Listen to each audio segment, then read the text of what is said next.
Hello, fall. In this week's episode, I'll be showing you guys how I put my fall planter containers together coming up. So right now I'm just visiting my local big nursery in my neighborhood just to see what type of color display I'm going to do for the fall planters that I have put together. So guys, during the late summer in August up until around September until October, I did change my fall planter pots about 3 times, and I purchased a few of the fall autumn plants such as a celosia, which is a patio plant. It's an annual plant. My second plant was a masquerade ornamental salsa pepper plant. As you can see there, it's very colorful, and I did that in my first stages in the late summer months. And also I purchased a Persia Shield annual. I believe I'm pronouncing it a Strobelinius. I hope I'm pronouncing it right, but either way, it's all of the colors I purchased for the fall planters. They all fall under the purple family, so it's definitely a great transitional flower as we enter our colder months, September, October. And it also is a great color background as we prepare for the Halloween and Thanksgiving season. And my last plant was a first flamer celosia purple plant as well. So these plants I definitely would recommend if you're definitely looking to transition from summer into the autumn fall months. Oh, one more plant that I also purchased, you all, was the mums, the yellow mums.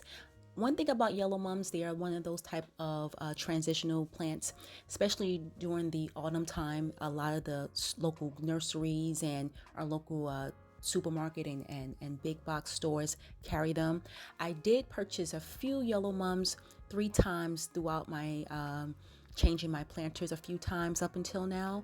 I noticed that some of the mums that I did purchase when they came out in the late summer at the end of August, a lot of them were dying, so I wasn't sure if maybe it wasn't a great plant or not. So I just had to purchase a few of them just to kind of keep the yellow looking very vibrant, and just definitely watering them a few times just to keep the color looking really vibrant. So that was one of my last plants. So I definitely would say always get you some mums. They're very they're affordable, and you can get them at particularly at a few stores in your local area. Especially I live in zone 7B, so I'm able to find them in a lot of different places, so definitely check it out.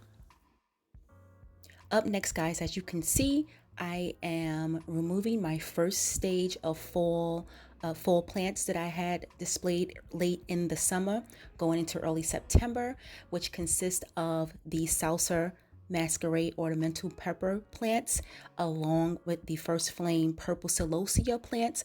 I had those, so I was removing those to plant my first set of mums before I replaced those and the planters, along with some special little decorative items that I'm getting ready as we about to get into the upcoming Halloween and Thanksgiving season. So check it out. I also included some Miracle-Gro flower and plant solution. It's a little packet that you can buy from your local Home Depot or Lowe's. They come like 50 in a pack, I believe. I had it for quite some time, but I typically use the a plant solution when it's time for me to water my plants occasionally, and I use that after I put down my flowers and my fertilizer, and I just make sure everything is in place. And also too, I use, that gives the flowers a great boost and keeps them vibrant, and also makes them, it keeps it hydrated. Lastly, I also include some hot pepper flakes. You all probably asking, why do I use pepper flakes? First and foremost, I live on the Northeast, and we have our little squirrel friends that love to come and dig up my plants, especially as the weather drops and it gets colder. And I know they have to put their nuts down for their, upcoming season to keep, food, but I just hate when they disturb the plant. So it kind of detracts them once they smell the pepper flakes and they just run away.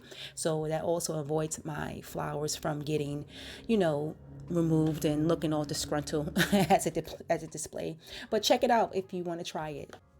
It definitely works. And last, I also had went to my local garden nursery in my neighborhood, and I had the opportunity to look at so many different, an array of pumpkins, from orange to white to different types of gourds.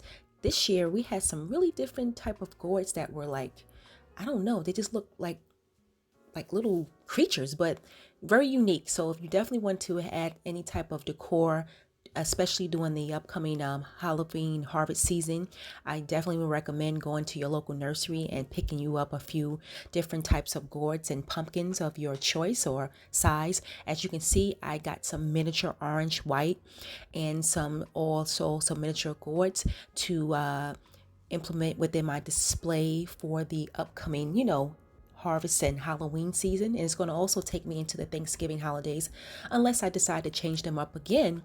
I hope this video was very informative to you all. Let me know in the comment section down below, will you be doing some of your fall gardening, or have you already started? Let me know what type of flowers you are planting. And I hope this video was helpful to you all. Again, don't forget, let's connect and say hello to me on IG at Emergegarden Estate, and don't forget to like, subscribe, and share this video. Until then, guys, take care.